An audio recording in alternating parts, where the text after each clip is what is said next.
A paz de nosso Senhor Jesus Cristo, estamos dando início a mais um estudo bíblico da Primeira Igreja Batista no Andaraí.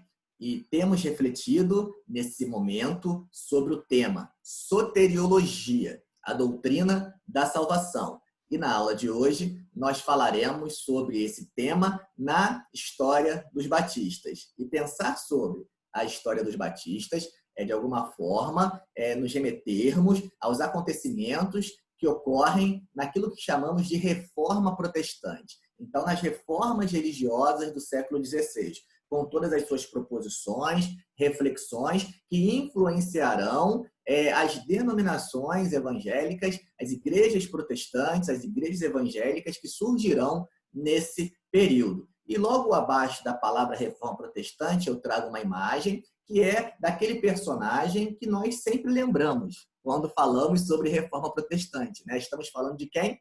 Martinho Lutero e as suas 95 teses. Lutero foi uma pessoa importantíssima para a reforma protestante, ele deu uma colaboração significativa para o movimento de reforma, e especificamente o movimento de reforma na Alemanha, mas Lutero não foi o único reformador. Existiram outras pessoas que também deram a sua colaboração, como, por exemplo, ao lado da imagem de Lutero, eu trago uma outra imagem, que é de João Calvino. E Calvino também foi um grande reformador numa outra região da Europa, né? Naquilo que hoje nós chamamos de Suíça, e especificamente em Genebra, né? Em Genebra. Então, Calvino, ele propõe uma reforma protestante também nessa região de Genebra, que vai ter toda a sua importância dentro desse contexto de reformas religiosas no século XVI.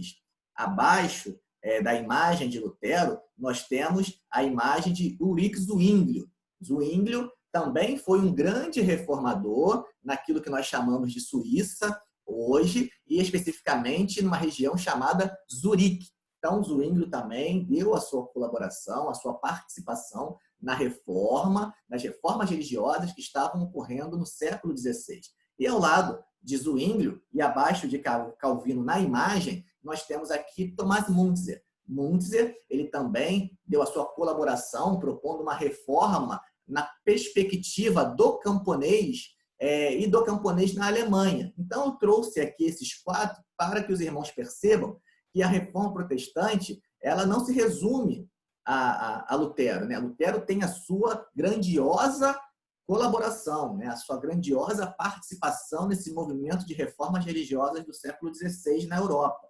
Porém, não se resume a Lutero a reforma. Nem mesmo na Alemanha se resume a Lutero. Como nós colocamos aqui, você tem Lutero, né, junto com os príncipes, mas você tem também Thomas Müntzer, junto com os camponeses. Então, numa mesma Alemanha, né? Assim como numa mesma Suíça, né? No que hoje nós chamamos de Suíça, nós temos aqui Calvino e nós temos Zwinglio, né? Isso aqui é só para pontuar, nós poderíamos citar outros reformadores que tiveram também a sua importância, mas esses quatro aqui já nos servem de exemplo para percebermos que o movimento da reforma ele tem uma produção teológica grandiosa, que em vários pontos colaboraram para o desenvolvimento do movimento batista, né? De alguma forma, o movimento batista, quando surgir, ele irá se apropriar, ele irá beber, ele será influenciado por alguns desses pensamentos aqui estabelecidos.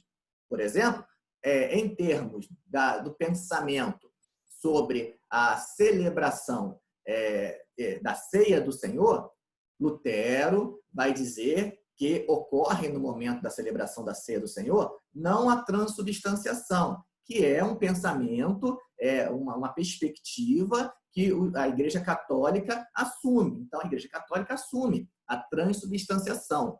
Lutero não concordará com essa proposta e trará, então, o pensamento da consubstanciação nos elementos da ceia do Senhor. Já Zwinglio, né, ele dirá que não, que nem ocorre a transubstanciação, nem ocorre a consubstanciação, mas ocorre um memorial, né? É um simbolismo, é o cumprimento de uma ordenança. dada por Deus. E existirá, inclusive, um momento de debate entre Lutero e Zwinglio, no chamado Colóquio de Marburg, onde eles discutirão alguns temas e, dentre eles, haverá essa discordância entre eles sobre a ceia do Senhor. E percebam aqui, de certa forma, o movimento batista ele irá herdar esse pensamento aqui de Zwinglio em relação à ceia do Senhor, né? Como sendo uma ordenança, como sendo um memorial, como sendo um símbolo, né, daquilo que Cristo fez por cada um de nós na cruz do Calvário. Então, a ceia ela não se transubstancia, nem se consubstancia para as igrejas batistas, né? E Zwinglio traz esse pensamento. Então, aqui é só um exemplo para a gente perceber esse bojo de discussões teológicas que existiam na época, em que, posteriormente, surgirá o movimento batista. Mas falar sobre a origem dos batistas é pensar especificamente sobre esse personagem aqui e a reforma que ocorreu na Inglaterra, né? A chamada Reforma Anglicana. Reforma Anglicana que tem como um grande personagem, né, o rei da Inglaterra, o rei Henrique VIII.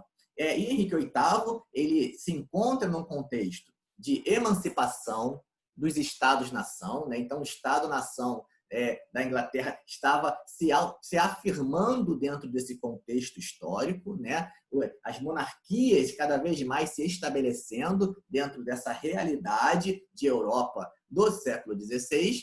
E Henrique VIII, então, vai participar de uma ruptura com a Igreja Católica e irá propor, então, uma Igreja da Inglaterra, né? A Igreja Anglicana. Existem vários fatores aqui que envolvem essa vida de Henrique VIII. Um que sempre é cogitado é a questão de que Henrique VIII teve várias esposas e essa questão da separação dele em relação à primeira esposa também foi um motivo para essa separação entre a Igreja da Inglaterra e a Igreja Católica. Então, Henrique VIII ele propõe uma reforma dentro da Inglaterra, onde ele se coloca como líder da igreja, né? Ele se coloca como o líder dessa igreja, da igreja anglicana. E assim, nós temos uma reforma proposta na Inglaterra, surgindo então a igreja anglicana, que vai ter todo um processo, tá? Não é com Henrique VIII que já fechamos a igreja anglicana, não. O pensamento sobre a igreja na Inglaterra tem um desdobramento aqui ainda muito longo, tá? Mas tem o seu início, né, a sua gênese com Henrique VIII. E essa reforma na igreja anglicana, que terá todo esse desdobramento, passando por várias questões, terá então esse caminhar também a partir dos filhos de Henrique VIII, né? Henrique VIII terá então um filho homem, né, que normalmente era o homem quem herdava o trono do pai, chamado Eduardo VI. Eduardo VI, então, vai reinar na Inglaterra após o falecimento, a morte de Henrique VIII, até 1553. Após o falecimento de Eduardo VI, nós vamos ter, olha que questão interessante, o retorno ao catolicismo na Inglaterra, né? Então, a filha de Henrique VIII, Maria Tudor, né, Maria I, ela vai reinar de 53 a 58 e ela vai restabelecer o catolicismo na Inglaterra, porque Maria era filha da primeira esposa de Henrique VIII, né, que era católica. Então, ela volta com o catolicismo dentro da Inglaterra.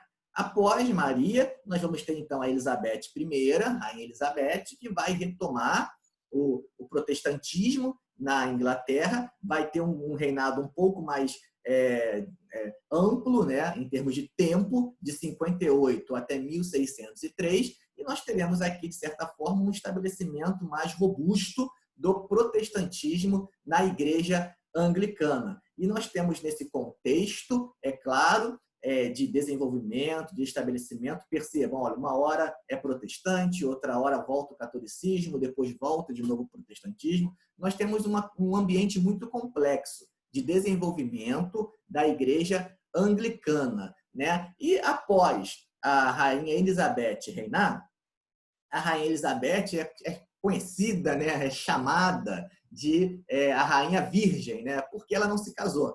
Ela não se casou e não deixou herdeiro. Então, a dinastia Tudor, de Henrique VIII, ela termina com Elizabeth, porque ela não deixou herdeiro.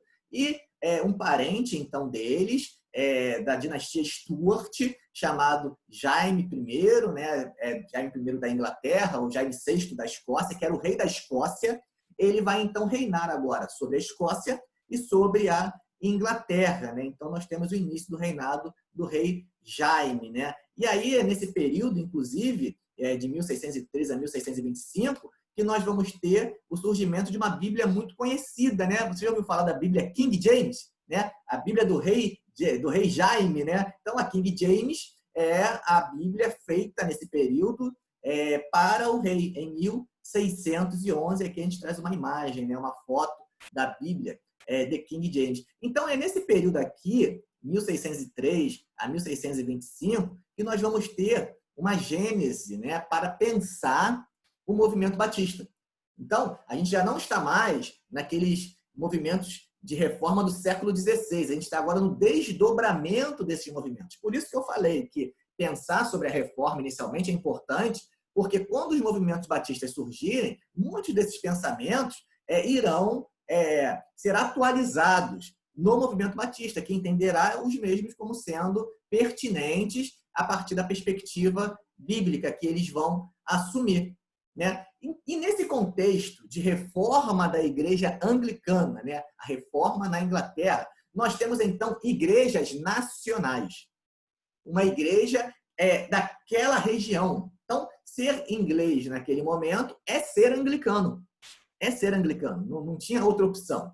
Assim como ser protestante na Alemanha, nas regiões da Alemanha que eram protestantes, era ser luterano. Era ser luterano, né? Então, é uma reforma para um Estado, né? Para um Estado. Então, nós tínhamos na Alemanha também regiões que eram católicas. Então, naquela região, todos eram católicos.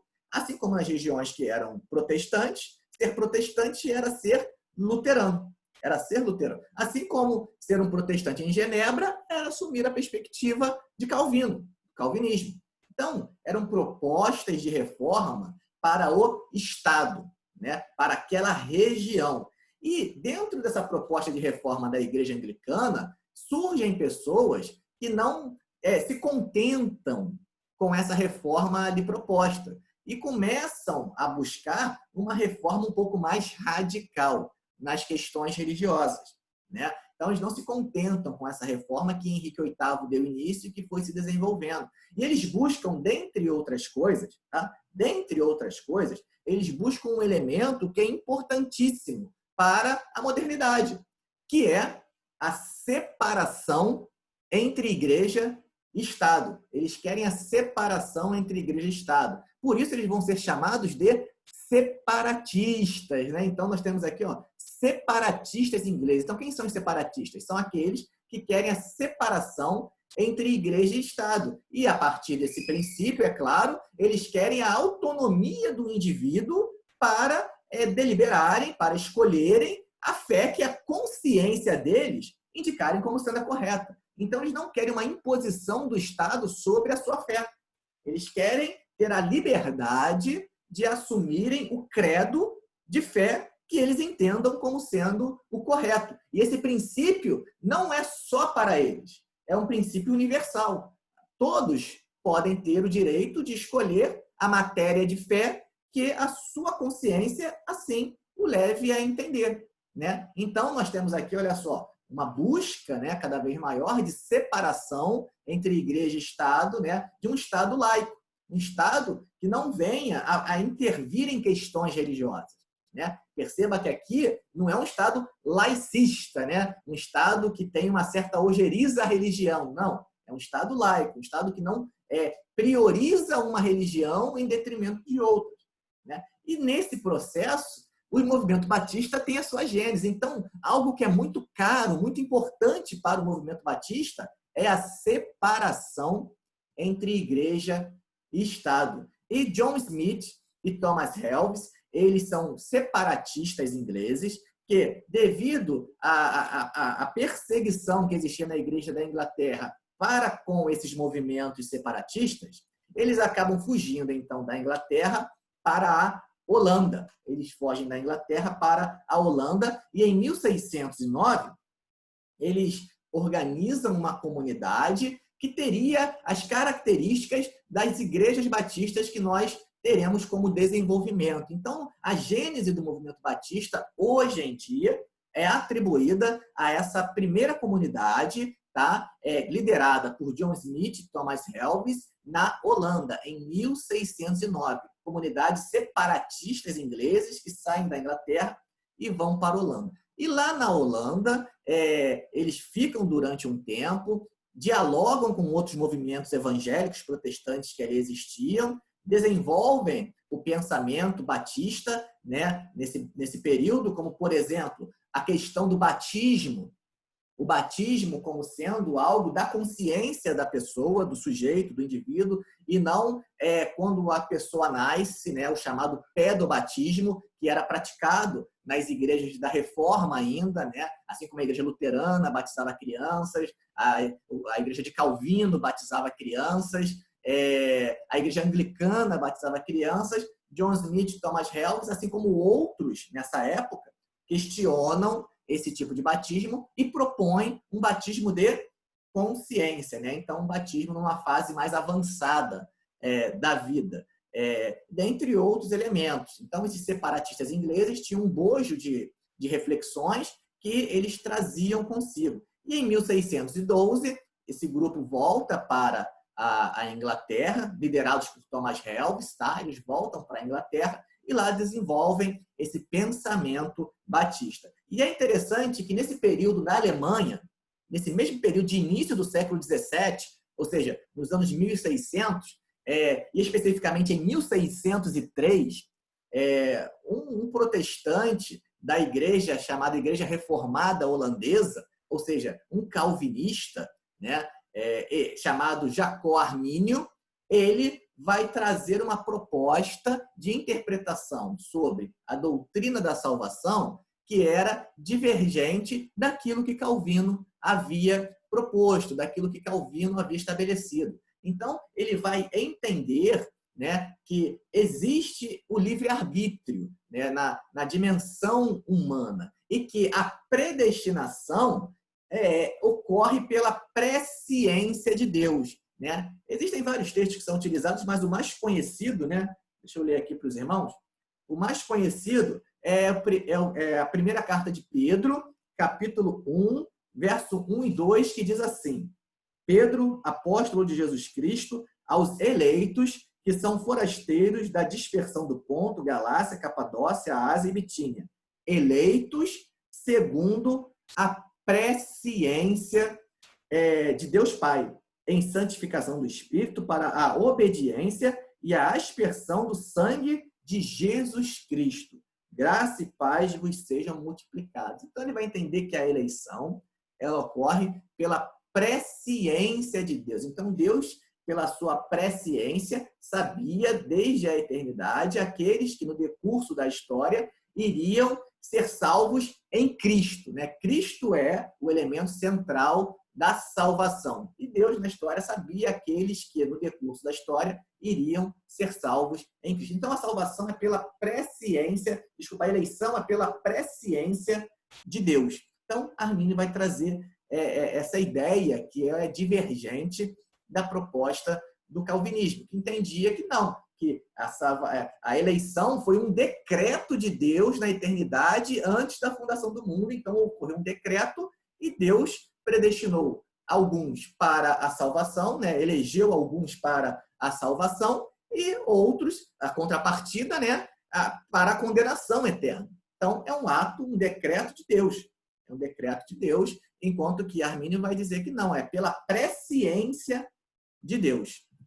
E aí, após a morte de Armínio em 1609, em 1610, os discípulos de Armínio vão propor 5 pontos do que seria a doutrina de Armínio, ou seja, do arminianismo. E esse movimento vai ser conhecido como remonstrantes e vai produzir esse documento, né, que é a remonstrância, onde eles vão afirmar os pontos que Armínio trazia. Então, quem traz esse documento não é Armínio, são os discípulos de Armínio, um ano após a morte de Armínio, 1610. E percebam aqui que questão interessante. Olha só como nós falamos. é nesse mesmo contexto de discussão sobre a doutrina da salvação na Holanda que esse primeiro grupo de batistas está na Holanda, né? John Smith com Thomas Helves, 1609, na Holanda, a gênese ali do movimento batista, como hoje é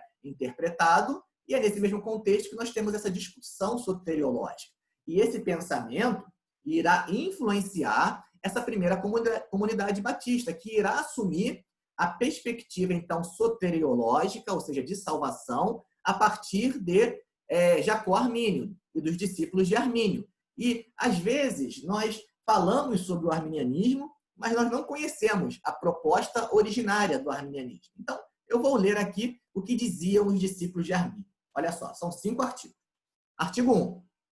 Que Deus, por um eterno e imutável plano em Jesus Cristo, então a figura do Cristo é importante para o arminianismo, seu Filho, antes que fossem postos os fundamentos do mundo, determinou salvar de entre a raça humana que tinha caído do pecado em Cristo, por causa de Cristo e através de Cristo. Então, Cristo é o centro da soteriologia arminiana. Aqueles que, pela graça do Espírito Santo, crerem neste seu Filho e que, pela mesma graça, perseverarem na mesma fé e obediência de fé até o fim. E, por outro lado, deixar sobre o pecado e a ira os contumazes e descrentes, condenando-os como alheios a Cristo, segundo a palavra do Evangelho de João 3,36 e outras passagens das Escrituras. Então, a gente percebe aqui, né, como diz, aqueles que crerem neste seu Filho. Então, olha só, Cristo é o centro da soteriologia arminiana e ele estabelece, então, a dimensão da fé no Filho. A fé no Filho. Então, aqui nós temos um ponto central na soteriologia arminiana. Artigo 2.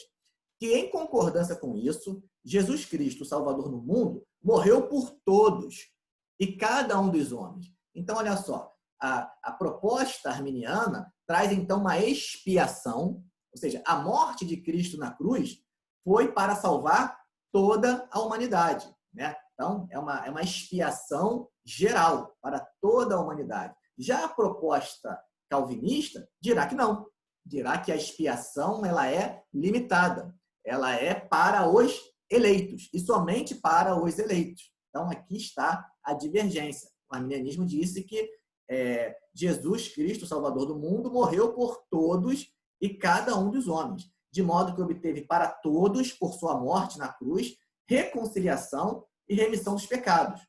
Contudo, de tal modo que ninguém é participante dessa remissão, senão os crentes, ou seja, aqueles que vêm a crer, né, em Jesus Cristo como Senhor e Salvador de suas vidas. Artigo 3, que o homem não possui por si mesmo graça salvadora, nem as obras de sua própria vontade, de modo que, em seu estado de apostasia e pecado para si mesmo, então nós temos aqui, olha só, essa dimensão pecaminosa do homem, da depravação do homem, né? Então, ele coloca isso muito bem aqui, né? Muito bem pontuado.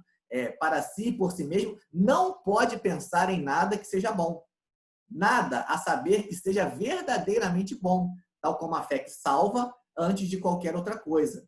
Mas é necessário que por Deus, em Cristo e através do seu Espírito Santo, seja gerado de novo e renovado o entendimento, afeições e vontade e em todas as suas faculdades, para que seja capacitado a entender, pensar, querer e praticar o que é verdadeiramente bom segundo a palavra de Deus. Então, eles afirmam aqui o estado decaído, pecaminoso do homem e que se não for a Deus, o homem não sairia desse estado pecaminoso. Artigo 4, que esta graça de Deus é o começo, a continuação e o fim de todo o bem, de modo que nem mesmo o homem regenerado pode pensar, querer ou praticar qualquer bem, nem resistir a qualquer tentação para o mal, sem a graça precedente ou preveniente. Então, aqui está um ponto que é característico do arminianismo também, né? Existe uma graça preveniente que, de certa forma, possibilita o homem, no uso do seu arbítrio, para aceitar Cristo como Senhor e Salvador da sua vida, que desperta, essa graça preveniente, desperta, assiste e coopera, de modo que todas as obras boas e todos os movimentos para o bem que podem ser concebidos em pensamento devem ser atribuídos à graça de Deus em Cristo, sempre em Cristo. Deus é soberano. Mas, quanto ao modo de operação, a graça não é irresistível, porque está escrito de muitos que eles resistiram ao Espírito Santo. Então, para o arminianismo, a graça não é irresistível, como propõe o calvinismo, que a graça ela é irresistível, né? O arminianismo, a partir da dimensão do livre-arbítrio, vai entender que não, né? Existe uma graça preveniente que possibilita o homem, né, a dar o passo, né, de acolher a iniciativa primeira de Deus no que tange à salvação, porém, essa graça não é irresistível na perspectiva arminiana. Como nós já falamos, na perspectiva calvinista, é irresistível. E o último artigo, que aqueles que são enxertados em Cristo por uma verdadeira fé e que assim foram feitos participantes do seu vivificante Espírito, são abundantemente dotados de poder para lutar contra Satã,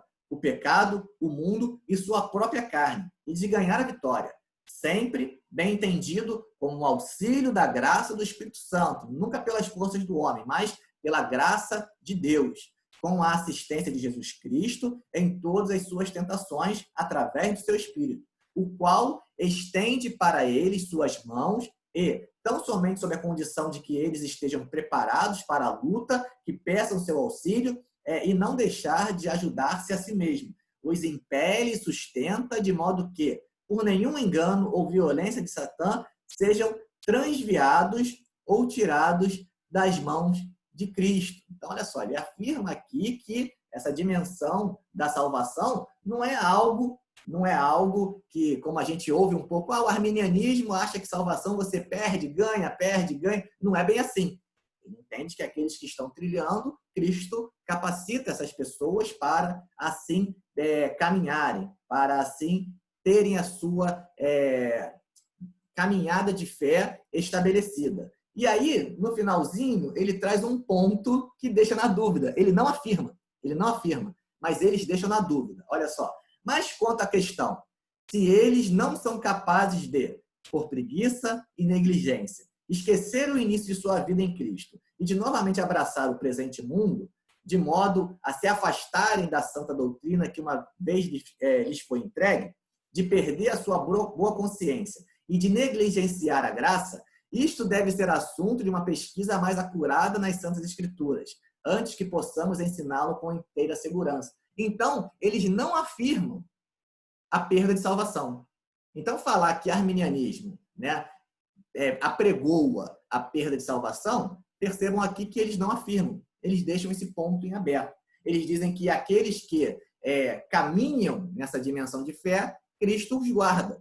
Mas deixam em aberto uma possibilidade aqui. Eles não afirmam, né, que não, existe a perda de salvação. Não, eles deixam em aberto. Eles deixam em aberto essa questão, ponto que o calvinismo irá afirmar categoricamente a segurança da salvação, né, dos salvos, né, a perseverança dos salvos, dos eleitos. E aí, em contrarresposta na Holanda para esses pontos dos remonstrantes, dos discípulos de Armínio, nós teremos o Sínodo de Dordrecht, ou conhecido também como Sínodo de Dort, em 1618, 1619, que trará, então, os 5 pontos da doutrina calvinista, né? Reafirmando esses 5 pontos, que vai ser conhecido, né, como está aqui em azul, como tulip.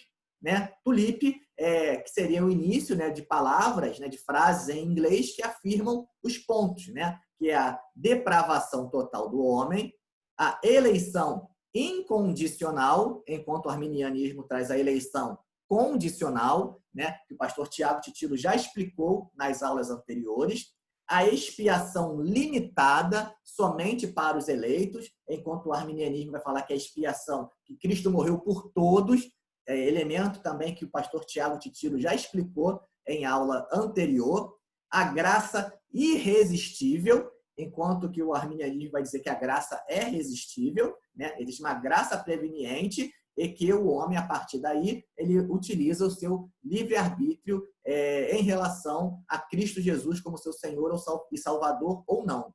E a perseverança dos santos, elemento que o calvinismo afirma e que o arminianismo não responde, deixa em aberto. Então, são esses pontos, os 5 pontos, né, calvinistas da Tulip, que vai se desenvolver, então, como um dos documentos que fazem parte, então, desse conjunto de pensamento calvinista, né? E esses batistas da Holanda, então, em 1609, são influenciados pelo pensamento de Armínio e são, então, arminianos.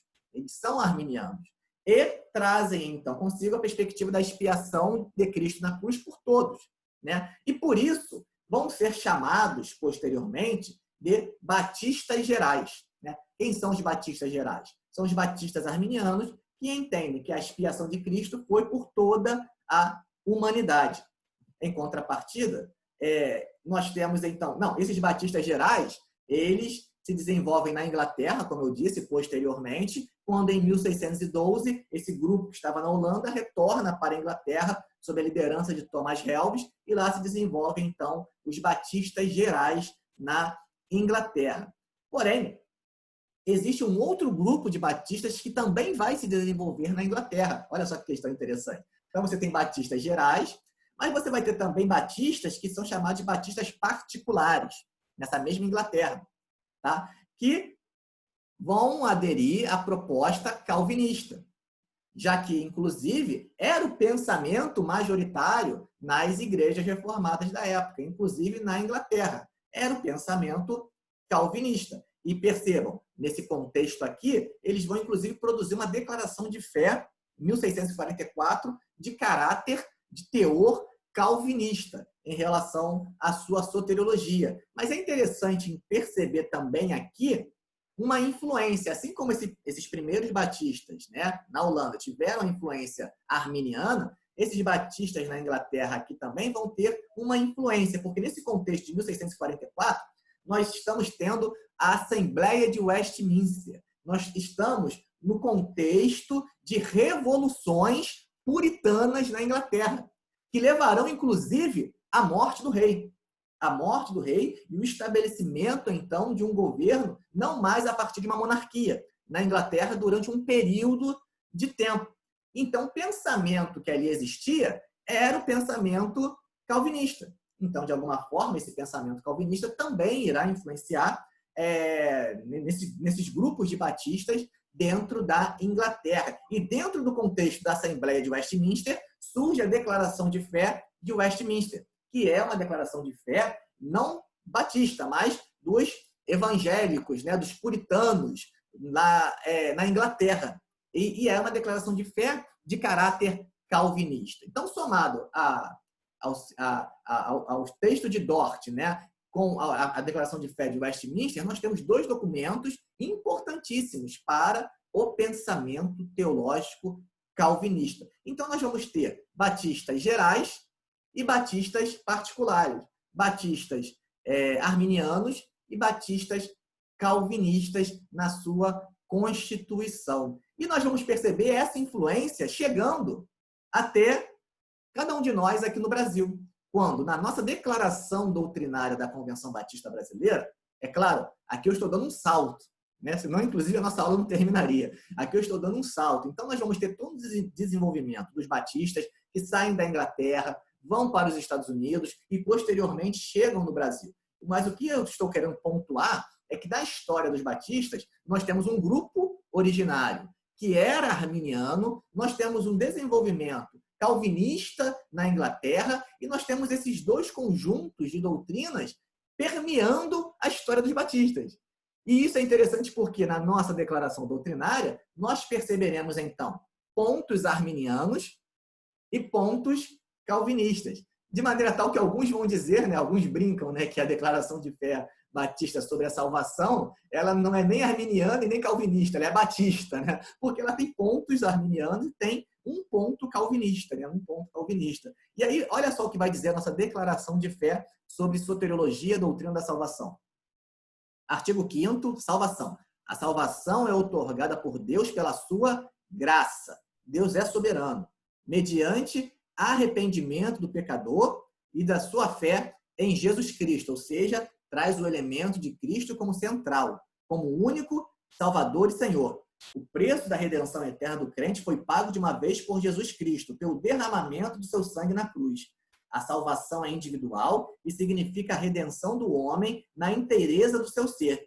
É um dom gratuito que Deus oferece a todos os homens. Então, se é para todos os homens, é uma expiação geral. Então, nós percebemos aqui um ponto arminiano na nossa declaração doutrinária da Convenção Batista Brasileira. Todos os homens, e que compreende a regeneração, a justificação, a santificação e a glorificação. Dando continuidade, no ponto de número 6 da nossa declaração doutrinária sobre a eleição, dirá que eleição é a escolha feita por Deus em Cristo. Então, novamente, Cristo como centro da salvação. Desde a eternidade, de pessoas para a vida eterna, não por qualquer mérito. Então, não tem mérito humano na salvação, mas segundo a riqueza da sua graça. Antes da criação do mundo, Deus, no exercício da sua soberania divina e à luz da sua presciência. Então, aqui, mais um ponto arminiano sendo colocado. A eleição é pela presciência de Deus, né? Como nós lemos na primeira carta de Pedro, capítulo 1, verso 1 e 2. Presciência de todas as coisas, elegeu, chamou, predestinou, justificou e glorificou aqueles que, no correr dos tempos, aceitariam livremente o dom da salvação. Então, nós temos aqui o livre-arbítrio sendo colocado. Se não aqui de forma clara, porque está só livremente, no próximo ponto, de forma categórica. Ainda que baseada na soberania de Deus, então a declaração afirma a soberania de Deus, essa eleição está em perfeita consonância com o livre-arbítrio. Então, aqui é citado diretamente o livre-arbítrio. Então, para os batistas da Convenção Batista Brasileira, não há contradição em relação a isso. É livre-arbítrio de cada um e de todos os homens. Então, um ponto aqui, mais uma vez, arminiano, sendo colocado. A salvação do crente é eterna. Os salvos perseveram em Cristo e são guardados pelo poder de Deus. Então, nós temos aqui, olha só, a perseverança dos salvos. E aqui é um ponto que o arminianismo não fechou, deixou em aberto, mas que o calvinismo afirmou. Então, nós podemos dizer que é um ponto calvinista na nossa declaração de fé, a perseverança dos salvos. Nenhuma força ou circunstância, inclusive perseverança dos salvos, que será abordado pelo pastor Tiago Titilo em nossa próxima aula. Nenhuma força ou circunstância tem poder para separar o crente do amor de Deus em Cristo Jesus. O novo nascimento, o perdão, a justificação, a adoção como filhos de Deus, a eleição e o dom do Espírito Santo asseguram aos salvos a permanência na graça e na salvação. Então, os batistas não creem na perda de salvação. Eles afirmam a segurança da salvação, a perseverança dos salvos. Então, nós vimos aqui pontos arminianos, pontos calvinistas. E entendemos agora por quê. Porque na história dos batistas, desde a sua gênese, existem batistas gerais, arminianos, batistas particulares, calvinistas. E nesse desenvolvimento histórico da Inglaterra, passando pelos Estados Unidos e chegando no Brasil, nós temos essas influências na nossa formação doutrinária e na nossa proposta de soteriologia, da doutrina da salvação. E assim a gente encerra, né? A gente encerra a nossa aula de hoje sobre soteriologia, a doutrina da salvação, na história dos batistas, entendendo o que creem os batistas da Convenção Batista Brasileira. Creem que a eleição é pela presciência de Deus, entendem a existência do livre-arbítrio, assumem, né, a soberania de Deus em tudo isso e entendem que os salvos perseveram na sua salvação. E assim a gente encerra o nosso estudo bíblico de hoje, estudo bíblico da primeira Igreja Batista no Andaraí. E domingo que vem daremos continuidade aos nossos estudos. Fiquem todos na paz e que Deus a todos abençoe.